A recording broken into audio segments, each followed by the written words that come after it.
Hello guys, welcome back to this channel. In today's video, I'm going to show you how to save Lana in Dress to Impress X Flee the Facility collab on Roblox.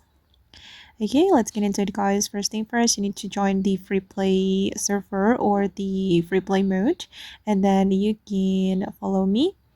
You can go to this area guys, and you need to find 5 computers to hack.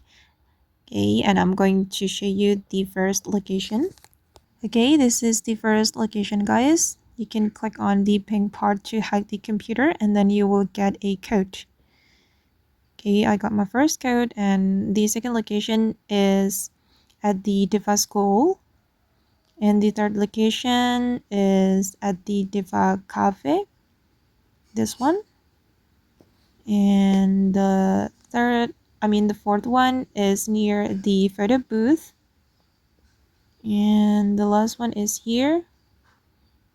Okay, and you will get the whole code and just go to this tunnel, and the code will be different for everyone, and enter the code here and find a hammer and Save Lana, and then you will get special rewards.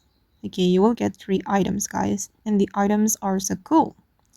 Okay guys, and that's how you can save Lana in a Dress to Impress X Flee the Facility update. Hope this video will be useful for you. Thank you so much for watching, and bye.